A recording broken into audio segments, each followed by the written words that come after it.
When I was younger, I really thought I should feel shame and guilt about all my guilty pleasures because, hence the name. Turns out I have long got over that. I am very open and honest about my guilty pleasures. I rock out in my kitchen to 90s boy bands, and my favorite thing to do is to watch reality TV. It's such garbage monster theater, but oh, do I love it. People complain about it because it's overproduced and edited, but I think it's just right. This addiction to these shows, yes, I said addiction, has gotten so bad that I rarely watch anything else. It's as if my brain can't focus unless there's some fabricated tension between someone named Stacy or Micah. I know where it all started. It all started with my love for rom-coms in my young life. I would rewatch all and so many cheesy teen and adult rom-coms over and over with my younger sister until we knew all the words that we could reenact it together. My mom didn't mind us watching PG-13 movies before we were 13, so I grew up watching Freddie Prinze Jr., Julia Stiles, and all the other actors that you don't see on screen anymore. I was 9 years old when I watched Julia Roberts play a hooker and fall in love, and it was relationship goals. When reality shows became a thing and more popular, my mind exploded with real people and fake real problems. The Bachelor, Big Brother, Survivor, Laguna Beach literally altered my DNA, and not in a good way. This may make me less of an intellectual, but I can't stop. I won't stop.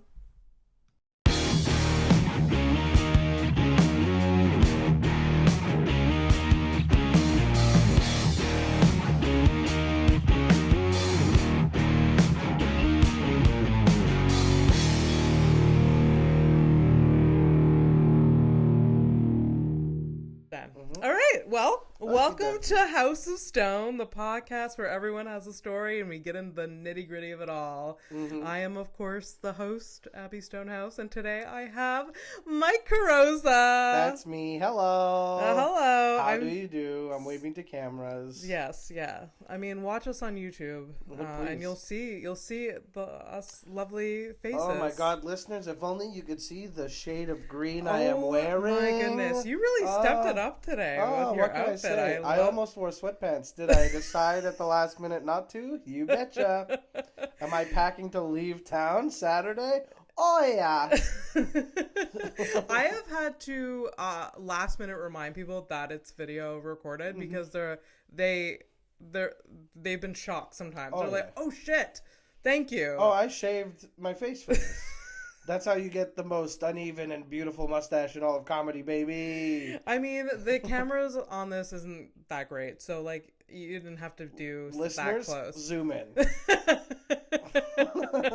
You shaved for a reason. Zoom the fuck in. Here, I'm gonna rub my face on the microphone. Can you hear that? Yeah. For the listeners, you're not crazy. I didn't actually do it. I'm too much already. I love it so much. I told Abby that this is the first conversation. You haven't talked to anyone today. Nope. I've talked work talk over the phone where you're like, oh, that doesn't count. Comes in. No, it doesn't come out. It doesn't count at all. It's like, oh, you got okay, fine, you're welcome, and then that's it. No real conversation. Yeah. And I remember first 2 months of the pandemic, working from home. Ooh. I was doing more administrative work, very rarely using the phone. There was like probably 3 days in a row that I didn't use my voice because I was like inside, and then like someone would, like my mother would call, and I was like, hello. Yeah. Like, did you experience that? I didn't experience that because I moved back in with my parents at the beginning of the pandemic. Okay. And my parents, they love to ask questions about things that they already know the answers to. Oh my God. So I would have conversations all the time. But, okay. Was maybe like I thought for a split second because my brain was going crazy. I'm like, if I just went there for a month, would that be okay? But I knew in my heart that it would not be okay to move back home. I get it. I've also met your parents recently. That's true. And they are fun, but I understand what you're saying. I understand what you're saying. Yeah, our personalities do not match. They don't, and it's very fun to see because your folks are fun in a different way. And you're yes. like, yes, it's just nice. They're nice and they're great. But I could totally get like, oh, you left and yeah, we're very different. Yeah, very, and from a young age, just like Abby's a little bit different. Mm-hmm. Abby and my sister too, very different. Does your audience know what your parents do? Or is that... I feel like they do. Okay. I feel like I've your brought mom's it up. the goat queen of the East. Goat farmer. My dad builds barns for a living. Damn right. He also is a hobby farmist as well. So like, you told me a story of you like being traumatized one morning coming down to breakfast. Yeah, there's like a dead goat. Like it's being skinned. Just being like, there. Yeah, that was another story. Oopsie. My mother told you that so nonchalantly. Like I wasn't gonna have nightmares about it. Yeah, and like she's done this before. Like obviously, like no one knows what you. No one's not sensitized to this. I mean, you know what? Maybe she could sense I like the Saw movies, and that's like close enough. You know. I mean, she just filter herself a little bit. I was fine with it. But... She also, I think she was telling the story to like get a laugh because like, look at how I traumatized Abby or whatever. Traumatized my daughter. Isn't she a weakling? Isn't this so funny? Oh God. Yeah. Yeah. I mean, it was a funny story because it ended with you being like, "This is why I'm going to need therapy in years." Yes, like, exactly. Yeah. There's that and so many other things. Mm-hmm. And I'm also a vegetarian now. Not mainly because of all of that, but it's just like, you know what? I just can't. I can't. Yeah. I can't. I've just been exposed to too much. I'll tell you what. Of that. I'll eat so much meat. No one will notice. You can eat all the meat that I'm not eating. I got it. I can't do that. That's so much pressure. I get it. It's delicious. I eat meat for so long. Stuff. I just can't do it anymore. I get you. I can't do it. I get it. So, I have an intro for you. Oh! I always do an intro. I wrote it up. There's so much freaking things I can say about you, Mike. I have a storied career. You have so much. All right, so... We'll start with that. Mike Carrozza is a silly boy on stage and one of my favorite comedians to watch. He's a veteran comedian in Montreal at this point and one of the Comedy Nest regulars. He has a comedy album called, I'm going to butcher this, Cherubic? No, Cherubic. Yeah. Yes. Oh my God. I practiced that. I've always said cherubic, and people are like, "That's not how you say it." I'm like, "Yeah, but you're saying it's a cherub. It's cherubic." That's how I feel like. I get the cherub, but like for some reason, adding the IC at the end like fucks my brain out. I just thought it was so funny to be like, "I'm a little baby angel." You are a little baby angel, and that's why I thought it was funny. I love it. Thank you. So yes, you have this Calviny album. It hit #1 on iTunes. Yes, it did. That's amazing. I know, very, very funny. He has performed with some of the best in the biz, and I mean a lot of people. I've been really good. Tig Notaro, Todd Glass, Kyle Kinane, and just so many others. My God. Yeah, so many others. Steph Tolev, we could talk about. Yes, we both love her podcast too. I love her. Right? Oh my God! Yeah. Did you see the back of our heads when she clipped it? Of course I saw the back of our heads. We were the ones there in the front row. Yeah, obviously I could see us. I forgot I said something at the podcast. She had like the roaming mic, and she was like, "Do you have a story?" And I was in the front. And I was like, "I could tell you this." Yeah. I have so many. Okay, so I'm not finished your bio, but okay, we'll go back to that. Yeah. So he was at Just for Laughs this summer. You're a regular at Just for Laughs at this point. You performed on the Montreal Show. You opened for Steph Tolev. That's right. He's been part of many podcasts, a lot of podcasts, one of which he co-hosts called We Didn't Get the Rose, and he talks about The Bachelor and now RomComs. Yeah. And I've wanted you on this podcast forever. I'm so happy to have you. I'm so happy to be here. I'm excited about it. Oh my gosh. You know what you didn't mention is that I'm the smartest guest you'll ever have. Yes. Because I figured out, what was it, a year and some change into you having this podcast? Yeah. Why you're podcast is called House of Stone.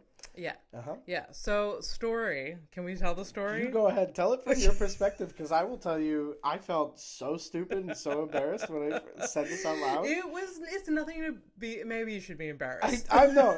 I am embarrassed, and I should be. It is, look, even for me, it's stupid. And I'm such an idiot. My girlfriend will catch me doing such stupid things, or I'll say something out loud and be like, did that sound right to you? And she's like, no, no, it did not. And I'll be like, yeah. Oh. I mean, I say a lot of stupid things all day long, and it's just part of being a human being. Mm-hmm. But your podcast is called House of Stone. Yes. And your name is Abby Stonehouse. Yes. So we're so set the scene. You're hosting the Comedy Nest. Uh-huh. It's, I don't know, Tuesday or Wednesday Night. Yeah. I remember why I was really? there. Yeah. I'm doing a 5-minute spot. Uh-huh. He's like, oh, do you want me to say anything? Introduce you? I'm like, oh, just say the podcast. And he's like, okay, House of Stone. Oh my God, I just got it. Like, I saw the light bulb in his eyes. Because I thought it was always House of Stonehouse, right? I was like, oh, House of Stonehouse. Oh, House of Stone. And then I didn't realize, oh, house is part of the name already. And so that's what my brain was doing. I was like, hey, did you notice this? And I was like, oh, no, I didn't. Wow, I should tell her.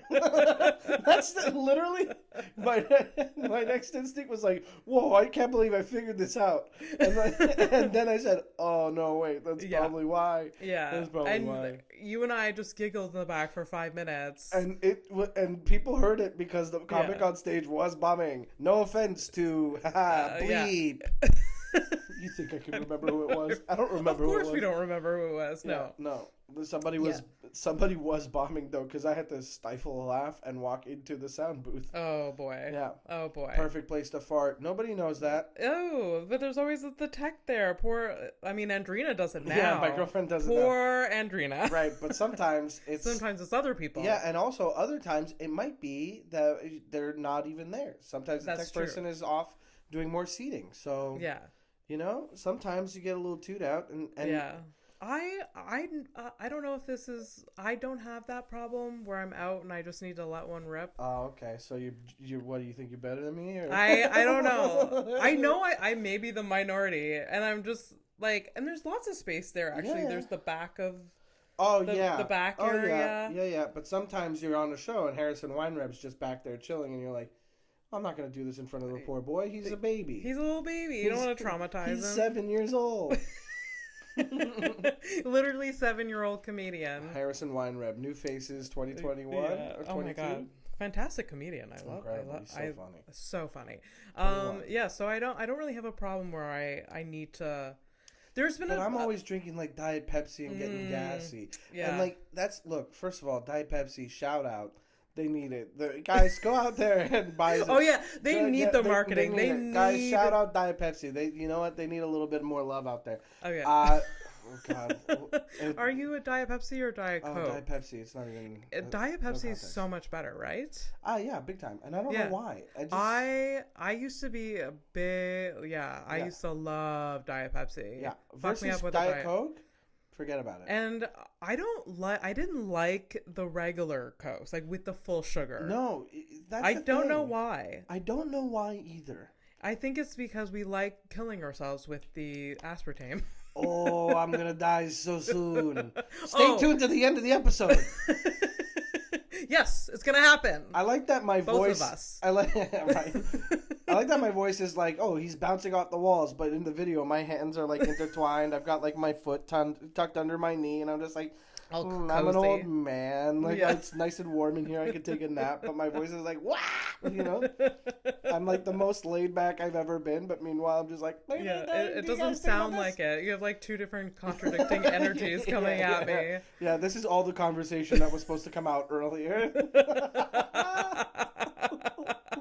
I'm glad you saved it for me. Oh, me too. I've been dying to do this, It's fun. Yeah. I love podcasting. So do I. Why do I have so many? You have so many. I've had a podcast straight up for like the last 10 years. I've had a podcast active, not always the same one. Yes. I had That Was Us with Travis Cannon. Shout out Travis Cannon, who doesn't really do comedy anymore. But what was it called? Sorry. That Was Us. That Was Us. What and was the that idea about? was literally we'd have comics on and we'd improvise this long-winded story of how we invented something together and how we were always the college roommates, but extra diegetically we were time travelers. So so Travis and I actually are literally the inventors of a time machine, and we went back in time and brought a friend with us, or like, you know, met somebody back then and used them to like invent something together. So like Kevin Shoestack was on, for example, back in the day, and we were like old college roommates, and we invented the Swiffer wet jet. You know what I mean?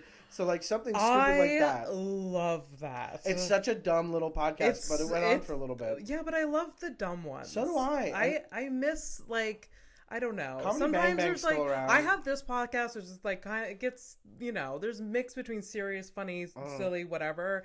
But I love stuff like that. Oh God, it's so much fun to like tune in to Never Seen It, or like Doug Loves Movies is still very like, we're having games, like please tune into podcasts that are just stupid for stupid sake. Absolutely. Comedy Bang Bang, I have not listened to in a long time though. Are they still recording? They're still going, and I haven't. I used to. Like, I went all the way to Toronto once just to see a live Comedy Bang Bang. I can't blame you for that. Obviously, like I've seen Comedy Bang Bang live, and man, it's just so fun. It's just so fun. Like that Spontaneation when Pod F Tomcast, the old days of Earwolf. But silly for the sake of being like silly, and that's what That Was Us was. And then in the pandemic, like literally, we recorded the weekend of them upgrading the announcement to it's a pandemic now.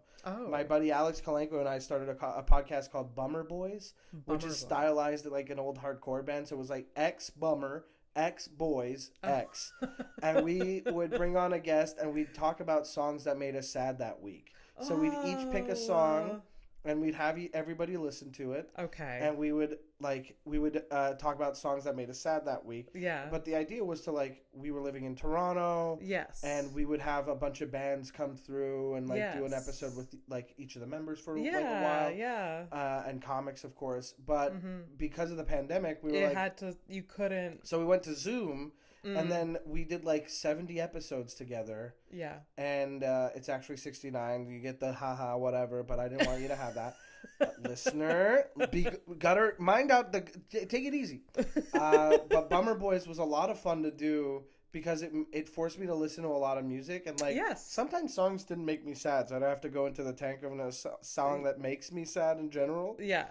And I got to listen to so many new songs. We got to talk to so many like different cool people. And you love music, so like I do. That's amazing. I love music that's all screams. Oh, it's so fun.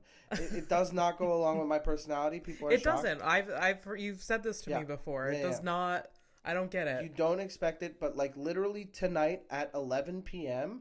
I am joining an album listening party so I can listen to the Callous Cowboys' new EP, God Smiles Upon the Callous Cowboys. Okay. And I'm so excited to listen to it. They are the most innovative, like, I don't even know what to call them. They're like hardcore, but sass, but also like new metal in a way. They have where are they from? Atlanta, Georgia. Oh. It's just wild. They're nuts. So I love them very much. And so Bummer Boys was fun. And then we started We Didn't Get a Rose, which went from covering The Bachelor to now we're doing RomComs, which yes. Oh, such a relief. The Bachelor franchise. Look. Yes. I mean, you did so many episodes. We did so many episodes of The Bachelor. It was crazy. And that gets to what I want to talk about today is guilty pleasures. But I mean, obviously we'll talk about it for as much as we want and then we'll move on. But guilty pleasures is one of my favorite things to talk about because I have so many, and I honestly don't feel any guilt or shame about my guilty pleasures. But you literally have a podcast about one of my biggest guilty pleasures, which is reality TV. Yeah. Not The Bachelor specifically. Because we did cover other we covered a season of Are You the One? We covered a season, the only season of MILF Manor, which don't get me started. We were going to cover a season of Married at First Sight Australia, but that was too many episodes. Yes. And now you're doing RomComs, which is another guilty pleasure. Oh, yeah. It's so I love it so much. So how did you get involved with this podcast? And so my co-host lives in Seattle, and prior to podcasting with Chris Mejia, my sweet boy. Mm-hmm. We had met once at a comedy festival in 2014. Okay. In Seattle called the Hilarious Comedy Festival. Hilarious. Right. It was about weed, believe it or not. And I was like, I've never smoked in my life and I don't really want to. And I went there and they were like, do you want to do comedy? And I was like, yes, please. And they were like, you're so fucking funny, dude. And I was like, yeah. Is that you saying that or is that because you're so baked? And they're like, both of them can be true. And I was like, whoa. Both can be true. Yeah. Yes. So I had met Chris and we just we were hitting it off. We were just very funny, goofing together, like riffing. And then like years go by where we're just like, sometimes we'll interact with each other online. I post something about The Bachelor. He responded like, bro. And then we just hopped on a Zoom because it was back at the beginning of the pandemic. Yeah. We're like, this is a crazy season because it was Claire and Tayshia's season where Claire lost her mind because they filmed during the quarantine. Okay. And then she like in the middle of it was like, I found my guy. It's this one. Get me the fuck out of here. And that guy ended up cheating on her so much. Oh my God, what a mess. Yeah. Peak reality TV, by the way. And yes. because they only did like 3 episodes with her, it's worth going back and watching it. But then they brought in Tayshia, who like shows up after the end of Claire's season. Like it's half a season and she like comes out of the pool all like sexy like, and they're like, get ready because she's smoking hot. And then she comes out and she's talking to the guys and the guys are like, we're already in love with you. And she's like, I'm a good Christian phlebotomist from California. And it's phlebotomist? Like, yeah, she like something about needles and medical stuff. Oh, I don't know. It's a word I learned from The Bachelor, forgot the definition of, and now I know it. Yes, but we started talking about that season so much that like, you know, every week we were talking. I was like, do you want to like turn this into like a podcast? And he was like, yeah, let's do it. That's so funny that like you met once and then it just turned into this thing. But that's the thing about comedy is that like you'll have friendships like that. Oh yeah, there's for sure. people that I've only met like a handful of times that I would like. If they called me tomorrow, I'd be like, what do you need? Like, yes, you know, and I know that there's people out there that the same. Oh yeah, for sure. That's what I mean. You've like been to different festivals around the States and everything, so you've had a lot of exposure to that. To attend the festivals in the States, attend, legally speaking, only attended the festivals. Only attended, yes. Bought a ticket and everything. Yes, bought a ticket, did not get paid a single cent. Why would I get paid? I was there to watch comedy. Yes, yeah. Yeah. Covered that we got there. Anyway,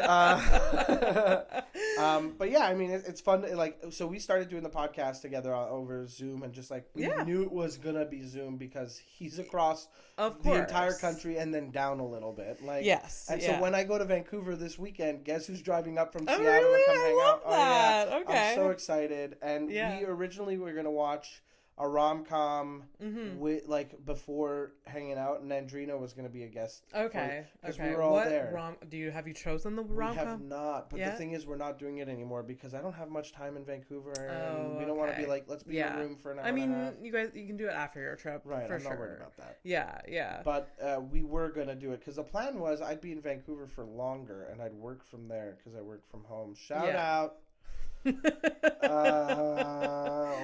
And Andrina's there now, right? Yeah, she's house sitting for her folks. All right. Yeah. I'm glad you're doing rom-coms now. Like that just opens a whole other door. I mean, The Bachelor, like, are they're still filming? They're still doing seasons, but I'm Bachelor sure that in Paradise is airing now with The Golden Bachelor. It's 2 separate seasons of The Bachelor happen concurrently. See, I need to get more versed in Bachelor Nation. Do you need I do. It's just I know I would be sucked in. Like any reality show I watch, I am like the Love Is Blind franchise. The one I can't get into, and I don't know. I don't know. I am so obsessed. I can rewatch those seasons. That's how that weird. Boggles my mind. Yeah, it's weird. I think I'm the only one. So here's the thing about Love Is Blind. I love the pods. I think the pods are fun. Yeah. But I have yet to find anybody but like of the like 30 people I've seen in the pods in like the 2-3 season I've seen. Yeah. There's like 2, 3. No, wait. There's the first couple in season 1 that I liked. Yeah. And then there's like two other people separately, not the people that they ended up with, like two separate people that I'm rooting normally for. It's like that. You're normally rooting for an One individual, but that's not the couple. But that or sucks so much. Or you're into the conflict between some other between two couples, or between a person in this couple and a person like because he's like, oh, they were the other option in the pods. Exactly. But I'm so into it. See, I can't care once they're out of the pods, first of all, and then secondly, because here's the thing, right? The reality shows I like and still keep up with, because mind you, I was a Big Brother fanatic for 20 years. Okay, yes. I've since dipped off. I can't. Yes. I've watched The Bachelor for many years. Yes. And dipped off, came back to it, watched Bachelor, Bachelorette, Bachelor in Paradise. Yeah. Taking a wee break. I have watched all of Hell's Kitchen and will continue to do so. That show is Hell's very Kitchen slaps. It fucking Gordon rips. Ramsay? Go-Go Ram Ram? Go-Go Ram Ram? Go-Go Ramsay? So good. Dr. Go-Go? There's something so good. I know, like, reality shows are, it's often just like the same the same thing every episode. But Gordon Ramsay, it's the same thing every episode. There's always like this, like, we know what to expect, but I still fucking love it. I can't cook worth shit. And still, I'm watching these people like, he's undercooked the pork. I can just tell. You're like, how do you have opinions? How do I see that there? But in front of me, if I were cooking something, I'd be like, oh, no, I overcooked it. And it's like, nope, no, I didn't. Or like, oh, this rice is ready. And it's not at all. The same thing with, like, what's the show? Nailed It with Nicole Byer. Sure. Like, I literally, like, they'll give instructions and I can fucking do this. Like, I would convince myself, but no, I would be the worst. I would buckle under the pressure of the time. I would just, like, I would love to see a reality show of people. Have you, like, the casting call is just like, have you ever been watching a reality show and gone, I could fucking do this? Yeah. Well, come on down, baby. It's time. It's time. It's your time to shine. And so the people who are actually deluded into thinking that they could and are actually, like, the people who actually could, they get first round one of casting gone. Get out of here. Yeah. What we want is people who, like, can barely just do it. Yeah. I'd watch the shit out of that. Oh, yeah. It's like that, man. Wasn't there? There was this awful prank show. It wasn't a prank show per se, but the whole show was a prank, because at the time it was American Idol was like the big thing. Yeah. And then William Hung popped off because of that. Yes. And then somebody was like, what if we did an entire show where we're saying that we're looking for the best singers, but we're actually looking for the worst. I vaguely remember this. Do you remember the name? I want to say, like, it's American Dream. Okay. Or, like, American Singer USA. Okay. Something, like, stupid and crazy. Okay. And the judges, like, had to not laugh, which would have been so difficult. And how far did they go with these? They had a finale. They with, had like, a live the worst, finale. Oh, yeah. The worst? Oh, yeah. And then she won and, like, went into hiding or something. It was like, so that show was, like, very mean-spirited. I also remember The Swan. Do you remember The Swan? When plastic surgery just came into the limelight, cosmetic plastic surgery, and they were like, guess what? And then they had Extreme Makeover, too. Before that. Instead of, like, Extreme Makeover House Edition, there was Extreme Makeover. That was the first. Makeover wasn't as extreme as The Swan. People really? So the thing about The Swan was people were restructured entirely. Like, some people's bones were, like, set different. To the point where I remember reading this, and I don't know how true it is, but isn't it fun to live in this world? Yeah. I remember reading this where somebody had been so changed that when they looked at themselves in the mirror, they felt so disconnected from who they are, couldn't recognize themselves at all, they killed themselves. Oh, yeah. Trigger warning. Too late. Oh, no. Whoopsie. Wow. Should have said something sooner, but... Yes, there should be, like... I mean, with Extreme Makeover, I think they did do psychological, like, assessment. They took more care of the people. Yes. But Extreme Makeover was basically, like, level 1 was, like, Queer Eye, right? Where you're like, here's some new clothes, baby. Get a little confidence. And, you know...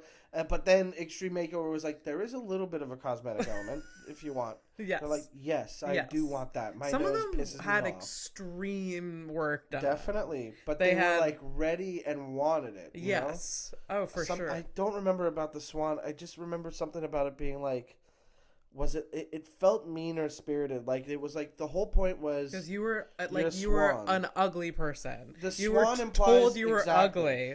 Calling it the Swan is a call to like the ugly duckling.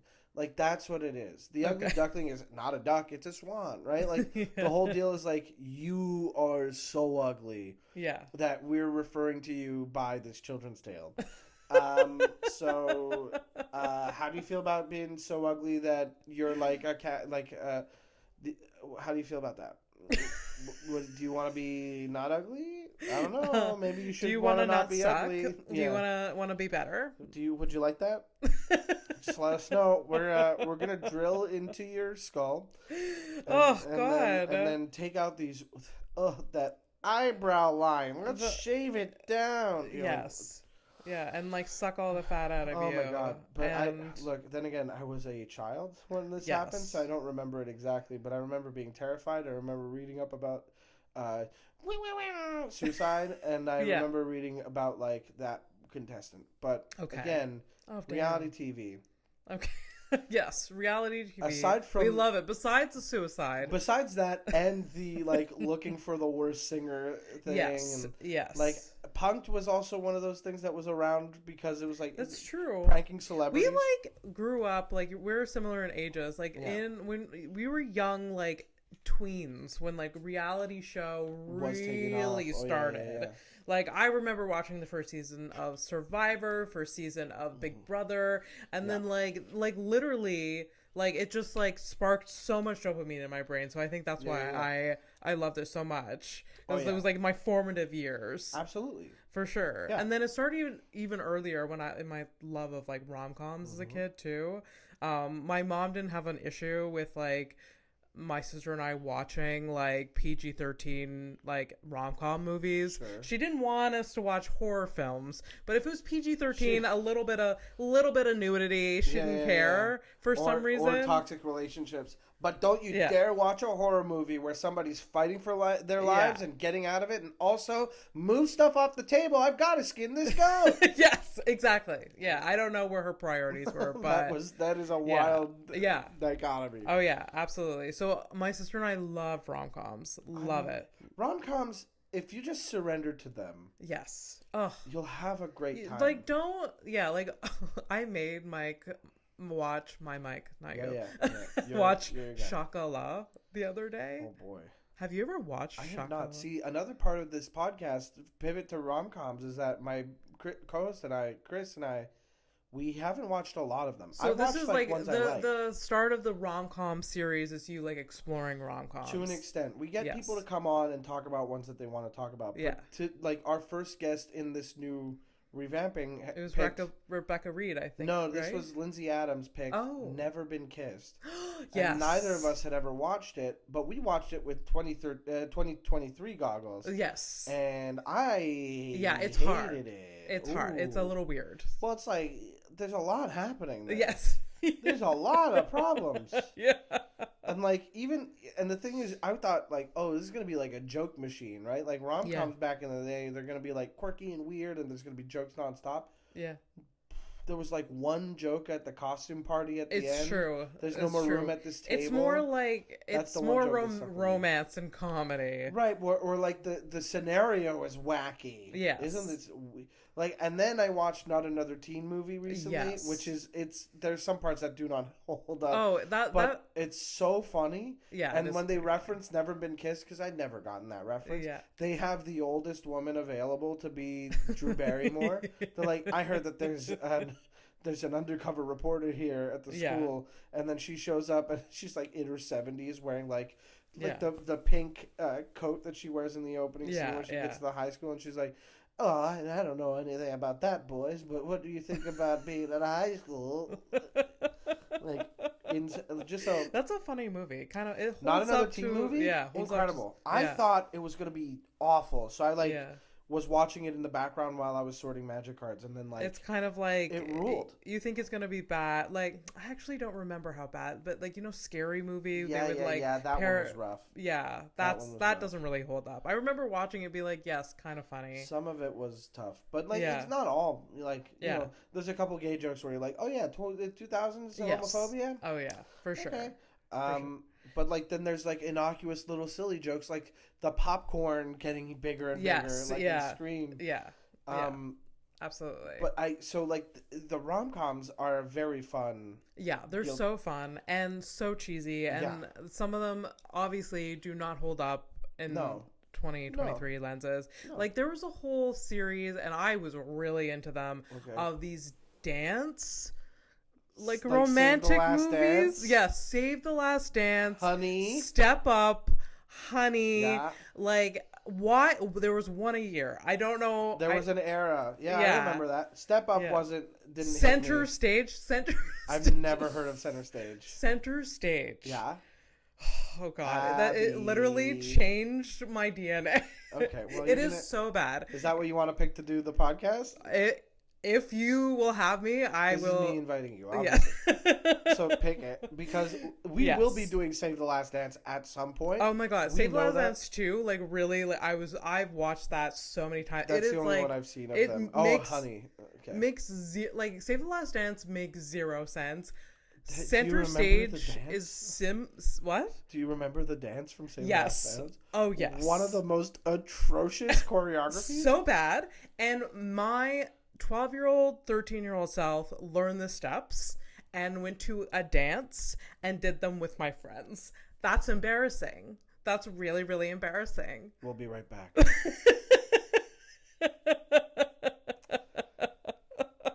Yeah, not good. Not good. God. But Save the Last Dance does not make sense. No, it literally perfect though. It's so funny. It's so to look at it now and watch it now and be like, wow, okay. Yeah. We were having a weird time back then, weren't we? Yeah. And also, but Center Stage takes it, it's even more weird. It can't, you think you wouldn't get any worse than Save the Last Dance, than Center Stage, it makes it even weirder. Okay. Yeah, it's just like. I can't wait.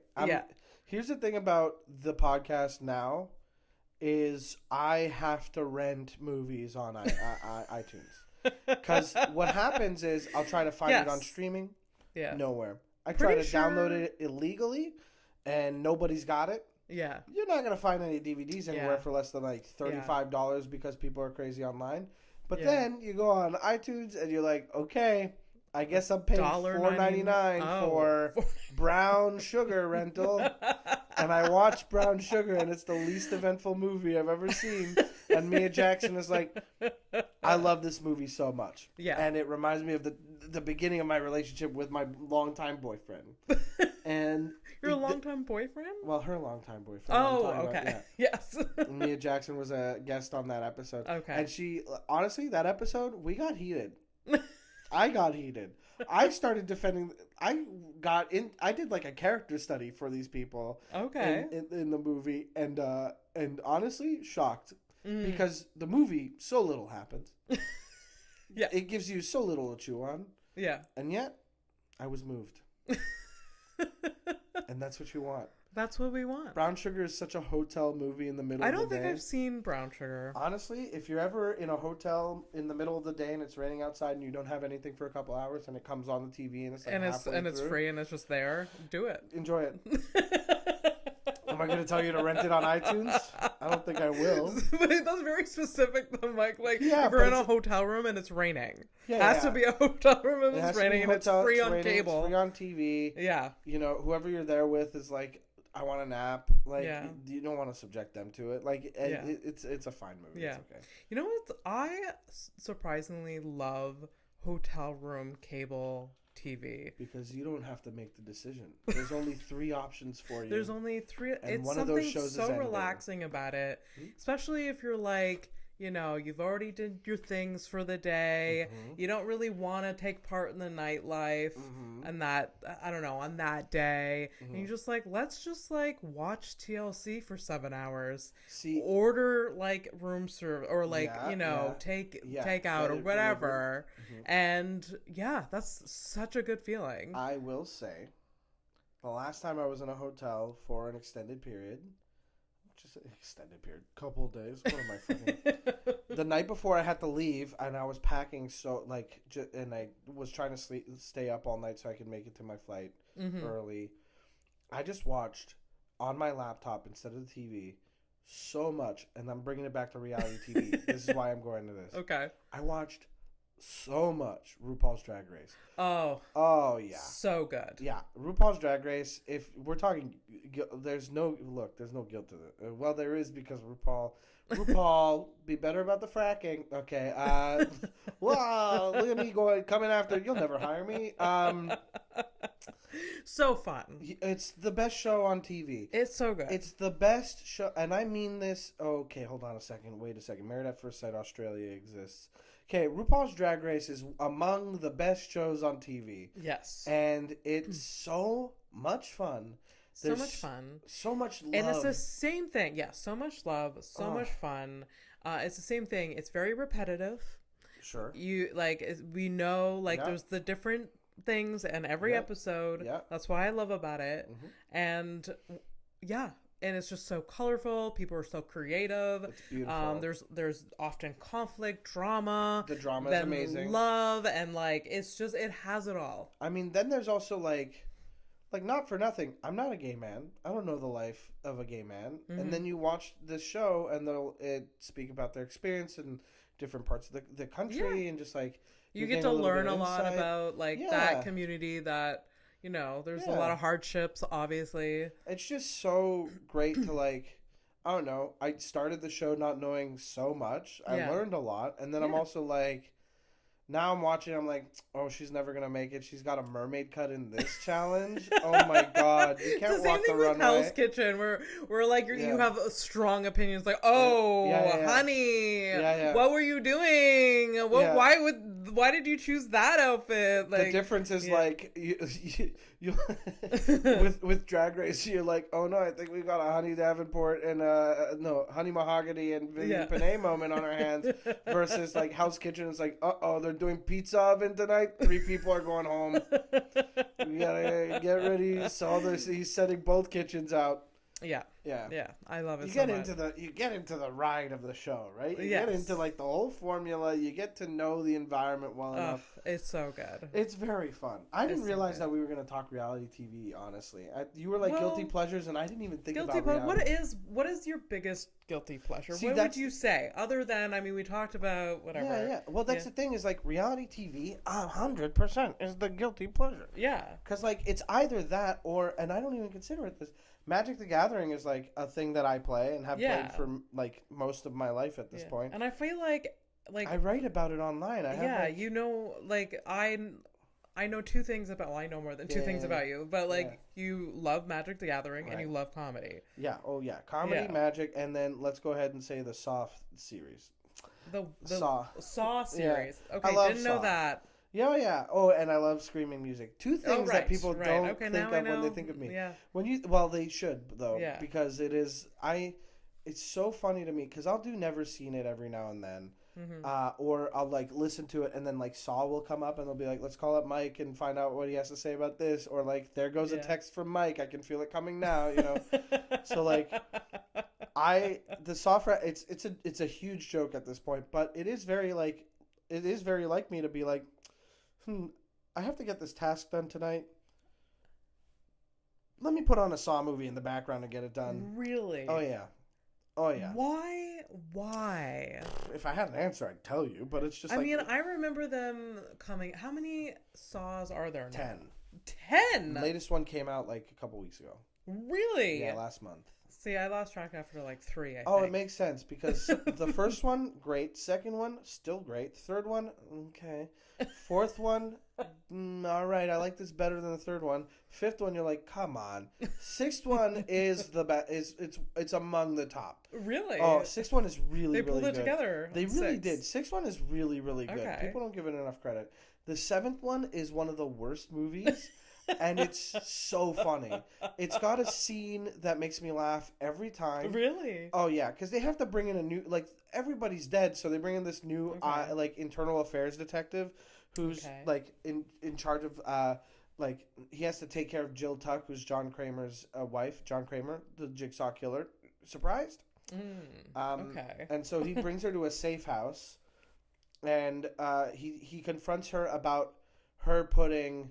one of Jigsaw's apprentices in the reverse bear trap, and he goes, one of the worst actors ever in the history of ever acting in this scene, he goes, he was like, you recognize that? This was found at this place, and your fingerprints are all over it. When you told me he had it out for you, he didn't tell me it was because you tried to kill him. You're crazy, you know that? Crazy. I knew the second I laid my eyes on you, crazy. Crazy. You crazy. All right, crazy. Look, you're going to have to hold tight here, and we're going to make sure that, until we figure all this out. And then she's like, well, isn't he going to find me here? And he's like, Jill, it's a safe house. Safe house. Safe house. No one's going to find you here. It's a safe house. Yeah. Safe house. And then in comes another detective working with him, and she comes in with a DVD, and she's like, this just got here, and it was addressed to Jill. And he's like, fuck. It's just like a perfectly comedic beat. And it's like not meant to be. They are dead serious. It's all in the darkest wash. Genuinely, like, the acting falls off so hard, but then you've also got Chester Bennington, rest in peace, of Linkin Park in one of the traps, and he's screaming his ass off. It's great. Okay. One of the, good moments in Saw 7. But truly... Then you have Jigsaw, which we won't talk about, and then Spiral from the Book of Saw, which Chris Rock filmed a scene across the street from me in Toronto. No big deal. I live. My old apartment is in the movie. Oh, nice. What's that? Am I? Are you famous? I think so. No. I wasn't even there at the time. My roommate had to send me a picture of Chris Rock outside our building because I was in Montreal for Just for Laughs Festival. Yeah. I was invited back. My show Figure It Out was in Just for Laughs. Who, me? And then the new one, Saw 10, came out at the end of September, and I went with a couple comics in town. Okay. And it was really good. Was it? It was really good. It was so comparable to 1 and 2? 1 and 2 and 6? Yeah. Oh, yeah. It's among my favorite. Yeah. Okay. It was really good. It was very serious, which is good because the first and second one were serious and they were good. Okay. But, 6 was like some fun to it. 7 was off the rails and taking itself seriously, but nobody else did. Saw 10 comes back to... Like it's like a mid-quel, they say. It's like it's not a prequel, but it's like in between Saw 1 and 2. Okay. Anyway, there was a trap in there that I literally almost threw up at. I'm not even kidding. I know. I've seen a lot of shit. I can't watch. Like, when I was a teenager and like watched them, like, oh yes, scary movies. That's a thrilling. But like now, I'm just like, I can't stand it. I don't wanna. There are some really good ones that aren't gory. Gory gets me. The I can stand some, but gory no, and that's what all Saw is pretty much. Saw is a gore fest. Saw, what is about Saw that makes you like, okay, I'm gonna put me in a productive mood, have this in the background. I wish I could tell you. I have no idea. I think you're the only person on earth that does it. I found out that Lua Stardust, shout out, Scry Babies, is a Magic the Gathering personality. Oh, okay. And she also puts it on in the background to get some work done. Really? Yeah. Maybe it's a magic thing. I don't think it's magic. No. I think it's more like I listen to screaming music already. Yes. And that gets me in a productive mood. And the movie is kind of like, okay, the movie is 90 minutes. For 90 minutes, this will play. Yes. This will kind of have moments where it sounds like the music I like. It also has moments that will make me laugh or I actually think are cool. Like, it's like the perfect ebb into out of. Yeah. There's other movies like that, like The Collector and The Collection, that are really good. Okay. That are like Saw in that way. But then there's so many movies that horror movies that are great.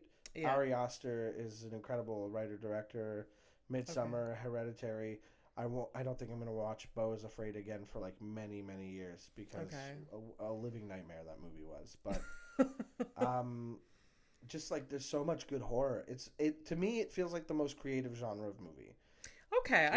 I can kind of get there. I think I'm just like it's just not my thing. I really like Cabin in the Woods, but like I think everyone, everyone liked it. It's just because there's like it's a black comedy. Yeah. As comedy, there's like more layers to it than just like people just getting chopped up or whatever. I think I appreciate the fuck out of that. I think that it's like if you can find a good. Because horror comedy is such a terrible line to walk. It's not easy. But there are some really good ones. But then I think, I'm going to say it, horror is the most creative of the movies, frankly. I think that's where we're at. Yeah. Horror, and then I also really love a detective thriller, which isn't as creative, but it is actively trying to trick you. Yes. Or like, and if it's not trying to trick you, then like even something like Mystic River will do. You know what I mean? Okay. Where it's like, hey, they're trying to solve a crime. Mm-hmm. Oh, okay. Let's solve a crime then. Mm-hmm. And Saw, the first one, is like that plus. Yes. So yeah. That's why I like it so much. That's so interesting. But the best reality TV show out there, Married at First Sight Australia. Have you watched any of that? No. Oh, Abby. I know I have to. Abby. I watch season 8. Season 8? Specifically? How many seasons are there? 10. Don't worry about it. Season 8 of and you could largely ignore up to season 5 of Married at First Sight Australia. Okay. You know what? Skip 5. Go to 6. So Married at First Sight is what it sounds like. Ooh, it's literally you meet someone at the altar and you get married, and then they film you. So living your life as a married couple, and then there comes a point where they're like, you just wanted to sign the divorce papers. So here's the thing. In Australia, by law, the marriage isn't real.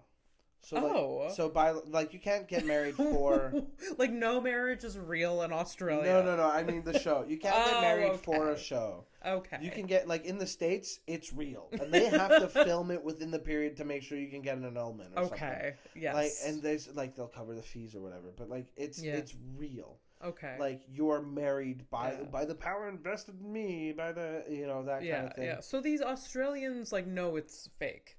To an extent. Some of them really do, others don't. Like others are really giving it. But Married at First Sight Australia. Australians, first of all, they don't give a fuck. It's crazy. It's so good. Some of these people are out of their minds, and some of these people are just like they're so good and so sweet, and others are just like walking, talking mounds of garbage. Okay. And the drama that comes out of it is just so good. Okay. Now, you would think, is this a weekly program? Yes, of course it is. But how many times a week? The American one is once a week. How many times a week? That's the question. I'm going to get there. The American one is once a week. Yes. Australia, 4 times a week. What are you? Is this a soap opera? Abby, ask me if that's enough times a week. It's not enough times. It's not enough times a week. That's how invested you are. Let me explain. Thursdays, while the Married at First Sight Australia, while it is on the air, my girlfriend and I would watch an episode at lunch every day while we were working. At lunchtime, we'd be like, "Do you want to set up MAFS? Okay, let's do it. We'll watch MAFS." Every day. And then Thursday morning, we would wake up and we'd be like, why does today feel like it's going to suck? Oh, because there's no MAFS. There's no MAFS. Sunday, Monday, Tuesday, Wednesday, there's MAFS. And then Thursday is a terrible day because we don't have MAFS. And I mean it. Because Married at First Sight Australia is structured as such. I'm literally going to go watch it after this episode. So good. I know I'm going to love it. It's so good. I have to spread out a little because it'll be the only thing I watch is reality shows. Fair. So like that's why I hold back on something. No. I was like, I don't need it to just take over my life. The thing is, this is a show you can have in the background, and then when you hear something suck you in, you're like, hold on a second. Yeah. So the show starts off. First of all, I say Thursday. I don't remember what day of the week it is. Okay. It might actually be like Friday to Monday, and then the rest, or like. But it was during the week more so. But either way, Okay. The idea is that the show starts, and so the first couple episodes are like 2 weddings in one episode, and then you get the reception in those episodes, and then the next episode is 2 other weddings and reception, and then the next episodes are they're on their honeymoons. And so you cut to each couple having a honeymoon, and then they get the honesty box, and they get to ask questions and stuff. It's fun. Don't you knock it. I'm Don't you knock it. so excited. And then so the beginning is a little slow because you have like the first ever episode is them doing like a buck and hens night, right? Like it's their bachelor and bachelorette parties with each other, and they're meeting each other, and they're like, oh, I wonder who's gonna be with who. And I love that they're Australian. I bet that's the so most funny. Delightful Some part of them is are with the accents. And like, we talk in Australian accents at home all the time when this is airing. So the episodes, like, you'll start with the buck and hens night, and then you'll end up with like the experts pairing up who they think will be good matches, and that's all great. The weddings, the reception, you're fleshing these people out. Some of them have really bad drama. Some of them are like, this is like, some of the pairings you're like, this is a TV pairing because it's going to start some shit. Other pairings are like, you believe in love. And then ultimately the best thing is during the week when you're into the season, you have one episode where some of the couples get to do something like it's a themed week where it's like everybody does what one of the partners wants to do. Yeah. And then the next episode is like the other half of the couples go through that. And then the best part of the show, every week there's an episode where there's a dinner party. Yes, the dinner parties for all reality shows, any dating ones, there's always a problem. They all show up couple by couple. Sometimes if they're having an off week, some couples will enter separately, and that's what happened? Yes. It's like, oh my God. And so the dinner parties, like, you'll have this like cocktail before, and everybody's talking about what happened that week, the drama, all that stuff. And then you have the experts watching in another room, so on monitors, and they're like seeing all the interactions, and I'm like, it seems that there's a little bit more drama than we thought here. And then we cut to the actual dinner party where everybody gets into everybody's business. I love it. I love it so much. It's so good. They're all plied with so many drinks. They get fucking hammered and they go off. And that's then what happens with the Love is Blind, that they get so drunk some episodes. Yeah. And they get into each other's business, and then there's that's fun. People that are like, jealous of each other because they ended up with someone that they liked, and it's the best. But I don't care about those people. Yes. That's the problem here. I don't care about those people. I don't have a person to like root for, and the one person or like the one couple I like, they're not in anybody's business, and I'm just like, that's good for them. So it's so true. And also when people were like, Shake's the worst, I was like, what, you guys, whatever. This guy, whatever. This guy sucks, but like he's clearly looking to be a heel in time for people to be like, we hate him, and like he's gonna go towards DJ shit. Oh, absolutely. Like, and meanwhile Shane's like, you joke too much. I should have picked Shayna. The clues were right there. Instead, he picks like a adjusted girl who's like gonna roast him a little bit, and he has a problem with that.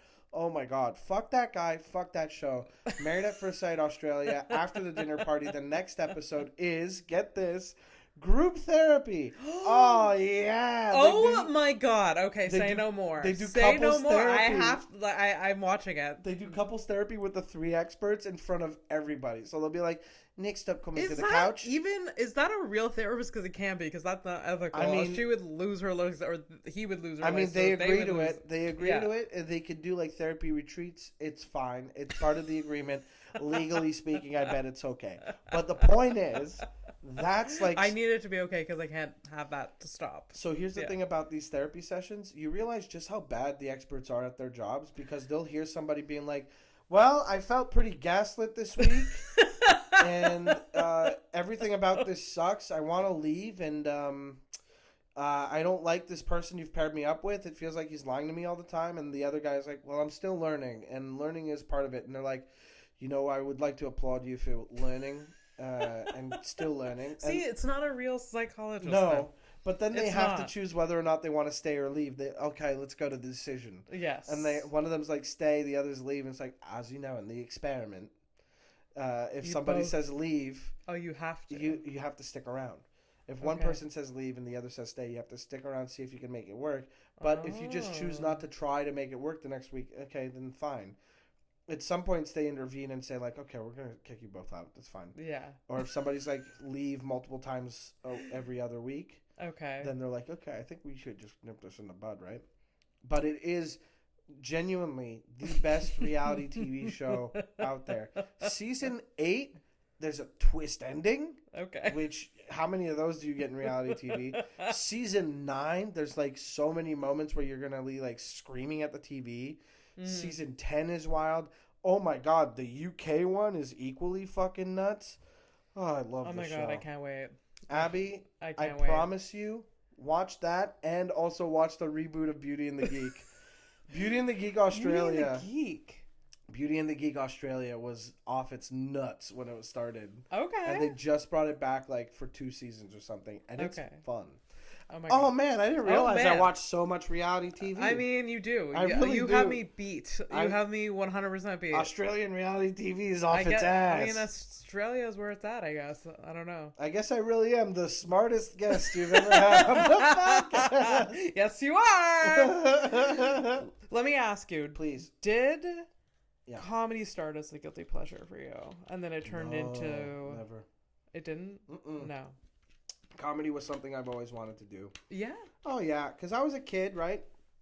As we are sometimes. Yeah. I was a child, and let's say, when I was a child, I was always drawn to, like, joke books.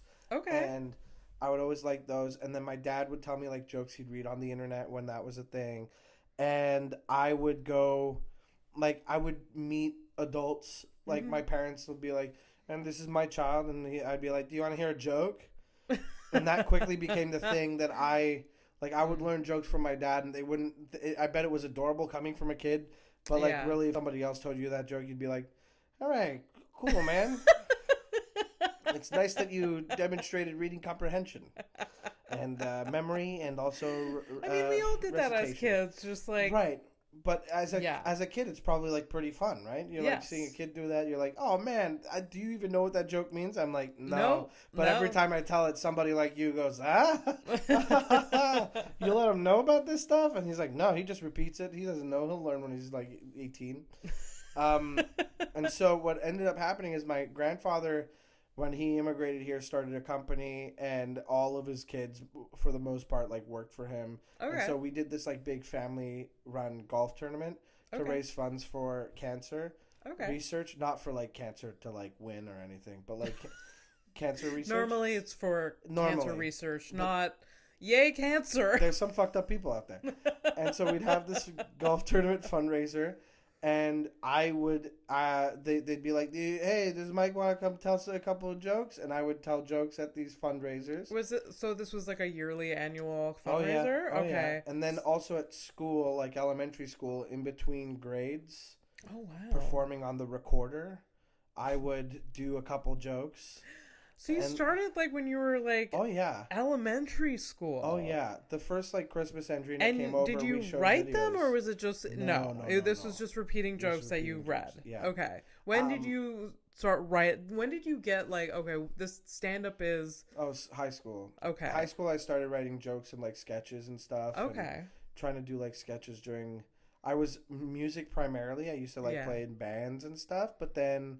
I would like write. I would have a lot more fun writing the stuff I would say in between the songs, or like this is a shorter song, but I can play this on the guitar and it sounds nice. But what if I talked over it? Yeah, and like did a couple jokes, and then that happened. And when I turned 18, I was like, well, they have to let me into the clubs now. Yeah. And so I took a long time to get to it, but eventually I was like, let me try So it. you started watching comedy, right? Well, I did that too. Like I was a fan of comedy first. Right. Well, growing up in Montreal or near Montreal, the TV, like, I didn't grow up with a lot of kids' cartoons. Like, there were some that I remember and I will watch, but... I grew up mostly like, whose line is it anyways on TV? Or like, hey, it's a Just for Laughs gala. Yeah. And you're like watching Simon Rakoff tell a joke about marriage. And I'm like, oh, I relate to this. And, but then like, I for sure have like an old math notebook from when I was a kid doodling, doing homework in front of like the TV and writing down Mike Birbiglia as best as I can. Or like trying to remember Bill Burr or Maria Bamford from watching them on TV. Yeah. And so, like, I've always been so into comedy. Yeah. And I love comedy so much. Nothing makes me happier than a bit that just completely surprises me. I know. And Same. yeah. I feel like, but that's the thing is, it's like a bit of a curse because all I want to do, like, I would love to just go up and do just the bit. But then in my back of my mind, I'm like, oh, how do I make this, like, crazy? Like, how crazy? Do I, like, all I want. Just to surprise the audience? Oh, or... I would love if every show I did, if I could have like a team, if I could have like somebody running lights or doing sound or like a couple people planted in the audience to do bits with. I mean, one day you will. For sure one day you will. We see comedians that it is produced. Right. The shows. Right. But I think like at the level, like I'm working on something. But the idea is like, man, it would be so funny to like, you know, I at one of my showcases, I hadn't had a chance to do a lot of these bits before, but like one of my showcases, I was like running it with the sound guy at the Nest because that's what I was showcasing. And the idea was like at some point, I'd be like, oh, my stomach, I had a bad day today, so don't mind me if I stumble on my words. My stomach's messed up. You guys want to hear that? And then I'd hold the microphone in my stomach, and it would be a recording of me at another show, but pitched up. And that I do a joke in there, and then the joke ends, and I go, that was weird, right? And then that gets a laugh. And then later on, I tell another joke, and then I do it again. But this time the stomach is doing my joke I just told. And I confront the comic in my stomach about being a plagiarist and have a whole argument about it. And then it ends with me being like, okay, wave to everybody. We're saying bye. And I'm like, are you waving? And my stomach goes, yeah, I'm waving. And that makes me laugh so much. I love that bit. There was a bit that I've been trying to do trying to do for like 6 years that I finally got to do this summer. Okay. Which involves a friend. I need somebody to be there because the idea is like, guys, I feel so safe with this audience. I would love to try something I've only ever dreamed of. Okay. Would you mind if I've always wanted to try being a ventriloquist, but I can't throw my voice. That's just not part of my skill set. I've tried to learn. It's just not possible. Would you mind if I just brought out a friend here and we pretended he was one of my dummies? And so we brought out my buddy Kyle Bergstresser at this punk festival in Toronto, and where they did experimental comedy, so I got to get away with this. That's really cool. And so I put my arm up Kyle's back, and we did like a ventriloquist routine where he did some of my jokes, but the idea is like, he's going to flub my jokes and turn to me and be like, is this how you say it? Or like, so it's obviously not a ventriloquist thing. Yes. And then at the end, I'm like, okay, give it up for Kyle, everybody. Thank you so much for indulging me. And then we bow. And then I try to get my arm out, and I can't get it out. I'm stuck. Okay. And so we do like a countdown where we're both going to like pull. And then I rip my arm out, and Kyle collapses to the floor covered in blood. And my arm is like completely drenched in like this blood. And I just... That's so... did it work? It murdered. It was my so God. Good. And then this was the week that Trudeau was like, I'm getting divorced. So I was like, hey, wouldn't it be weird? Is Prime Minister on Tinder right now? Or, okay, bye. And then I left the stage, and as I was leaving the stage, I passed by the host. I was like, we're going to need somebody to clean that up. And then Kyle just like stayed writhing on the floor until the end of the show, and I was the last one, so thankfully.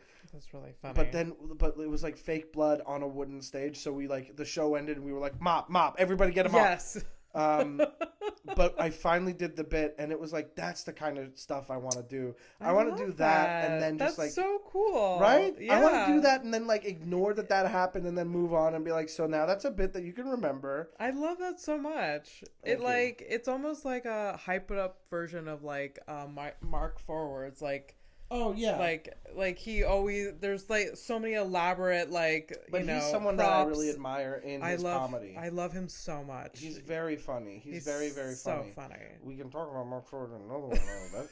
But I mean, I've heard. I've heard something. But yeah, he's incredibly funny and always has been somebody that I kind of like look up to for his comedy. Yeah. And I hope he's well. But he just throws like these surprises. Oh yeah. At you from left to right. Fancy hats. Yeah.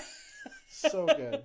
And so I mean, this past summer I saw his hour, and then the summer before he did 3 shows in a row, and every single one was different. Yeah. And I went to every single one. I think wasn't there on that? Not this year. Not that year. there was one with a cow, and then there was one with like he was a spacesuit. Yeah, I saw. Yeah. I was at that one. I wasn't on. I've done one of his shows, which was like nuts because you get on stage and there's all this stuff on the floor. Oh yeah. You can't be watching from the audience at that show. Like it's packed. You're like, oh, okay. Well, I wish I could have seen this. Yeah, yeah. But it's very much like that. I do want that so bad. I want to have a bunch of really dumb stuff going on, but then also like, you know, it's very tempting to just have like nothing to say and it's just stupid and there's nothing more to it. That's like, you know, and there's something great about that too. Yeah, yeah. Like literally, the latest joke I wrote is like, "Hey, you guys ever have a piss so good? It's like, what am I coming piss?" And you're like, and that's it. That's it. That's the one line, and I go, "You guys like that? Cool." And there's nothing more to it, and I don't want to add to it. You can't. It's just sometimes the shorter the better. Right? Like there's no unnecessary fat to it. Right, but then it's just that's perfect stupid, and I like that. But I do want I want like. Yes. I have a bit on my old album, as if there's another one, on my debut album, Cherubic, #1 on iTunes, also named one of the top 100 releases of the year by Comedy Bureau, not to brag. Shout out Jake Kroger. Yeah. There's a bit on that album about like a bear impression that I used to love doing, which is I do an impression of a bear waking up after accidentally hibernated, like it just went for a nap, but it accidentally hibernated. And just being like, whoa, it's March. And that's literally that's all the bit was. And then I go into this long-winded explanation about how important that bit is for me, and that like years from now I do it at this big theater on my last show, and my wife, I take her request and she's like, do that bit from like 50 years ago, and I'm like, sure, just for you, baby. And then I do it forgetting that like there are bears in the audience because they've been civilized and like they are integrated into society, and that becomes like a whole thing. Yeah. I used to like it's this 6-minute long bit that either you're in or you're out, and it was such a risk every time. And I like that's the level of like, oh, I want to do that. Or like I did this bit where I found my dad's old stand-up notebook, and I get really emotional and I like cry. I'm so nervous to read it. And then I'm like, okay, let's read the first joke in this notebook from when he did stand-up. And the line is like, God, I hope I never have any kids. And that's it. And that's it. And I like literally the whole build-up is like, I'm crying. I'm like, yeah. And that's the kind of stuff that I enjoy. Is like I want it to be. That's amazing. So dumb, and I want it to be so long. I want the momentum to build. I want so much tension in the room, and then I'd be like, there's something so great about the tension, just like sitting in the tension. But there isn't any more. Like nobody's letting that. It's so hard to do. It's so hard to get like stage time. People are because like, oh, cool. We only have 5 minutes to do this. Oh, great. How can... Oh, yeah. What, am I going to do one bit and see if it's like the biggest risk of all? Yeah. And then, yes, the audience wants to talk The more. audience has been conditioned to tell us what they do for work. But I mean, it's not every audience. I mean, I have it's a lot seen, of them. I have seen the clips with, like, comedians go, like, on podcasts talking about this, that, like, because there's been a surge of TikTok crowd work. Yeah, crowd work clips that like these audience that don't really know comedy come to a comedy show and they're like, oh, I have to talk to the comedian. Yeah. And it's like, no, you don't. Yeah. But then there's like, the OG fans that know that like, no, we'll wait to see if they want to talk to. Oh yeah, let's see what you've come up with. Yes. How about that? Yeah. This isn't like, it's not like Wayne Brady's up on stage. It's not like we're about to have like the most impressive improvised response that you'll ever see. Yeah. It's like, no, I came up here because I want to talk about coming piss. Like, I don't know what's so hard about that, And it shouldn't be this hard. It shouldn't be this hard to talk about coming piss.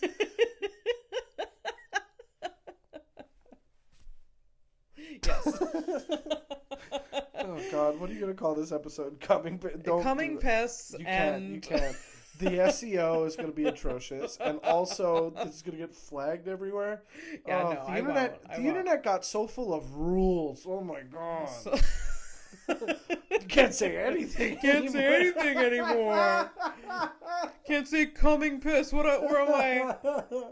What do I do if I can't say coming piss anymore? People have started having to censor the word sexual or like sex on TikTok or anything because then they don't get as many views. Oh, for sure. I know. Like you get like it's so weird. What? It's so. And then there is literal, like, I've seen literal vagina on TikTok, and like, oh really? Yeah, because they haven't taken it down yet. Oh, I see what you're saying. Like, I get it. I don't know. Bam. Slap. And then I'm like, that's still like. Yeah. Anyways. Anyway, you saw it on. It was on TikTok. You said. Maybe they're better now, but like in the past, like there was a time where like things would be censored and then other things would get through the fucking whatever. Anyways, I digress. Anyway. So the first time you went on stage, you were how old? Like on stage as what I would consider being a stand-up, or as at like a comedy club, I guess. At a comedy club, I was, or a comedy show. I was like 18 or 19. I don't remember. So you didn't linger too. No, I took a second with it. I think I was 19. Okay. I think I was 19. I'm coming up. So 2011 or 2010, but I'd have to look it up because the night that I started stand-up, it was at a bar where there wasn't normally stand-up. Okay. And there wasn't normally anything happening because the Canadians, the Montreal Canadiens, the Habs, normally had not been doing so well. But this year they were on a heater and they got into the playoffs and they had made it far into the playoffs and they were like game 6 or something where like if they won they'd go to game 7 and they could take it or something. So this was happening all at the same. Yeah.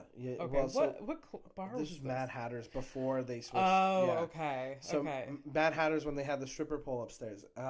So that was there, and so there were TVs on. Everybody in the bar was there for the Canadiens game. Yeah. This also happened to be the game they went into double overtime. Okay. And then lost. So the mood was dour. Yes. Nobody wanted anything, and so immediately after they lost, the TVs get turned off. And then the show starts. And a comedian I have never seen again since goes up on stage and says, "You guys ready for comedy night?" And they're like, "What?" And we're like, "All right, guys. So you guys know about that expression, hell in a handbasket?" Like, why is a handbasket going to hell? You know what I'm talking about? And I'm like, what the fuck? And like, I don't remember. I remember that line though. The thing is, that night, that whole day, I was so nervous. I ate so little. I was like, this could set the tone of my entire career. Yeah. I was like, this means I might not get on SNL one day, that. I remember like the day of my first set, I couldn't do anything. I just sat on my couch, I passed out. I needed to be fed carrots from the bar. I was like, I need to lie down. I lied down on the pool, like next to the pool table, there was a bench. I lied down on that. My friends were like, Mike, drink some water. And here's some carrots. They got carrots at the bar. I was like, I'm so whatever. Yeah. And then the show started, and Robbie Hoffman is the first comic that gets brought up. Okay. And I've told Robbie this story before, where I was still nervous after the host because I was like, he's just a host. He's, people aren't gonna always like them, and he's not gonna always do so good. And Robbie goes up and does a bit I'll never forget, and she goes, "Had a hot date last night. It went well," and that was the opening joke, and I laughed, and nobody else in the audience did, and she just went into the next joke, and I was like, I think I'll be fine. That's what calmed me down. The most anxious person alive. Yeah. Like Robbie Hoffman going up and being cool as a cucumber. Yeah. After the opening joke bombing in front of an audience who did not give a flying fuck about anything. And then the show continued, and nobody at all did well. No. I went up and I did what I had to do, but there was one woman in the back right corner of the room, and she was like one of the people who like the light was on, like there were like only a few lights on, so she was like under the light in a Montreal Canadiens jersey, and she was a bigger woman, and she was just so well lit. And I would do my jokes, and my friends would laugh, but they'd already heard these jokes for weeks, right? So, like, these guys are just being good friends. But this woman was laughing like,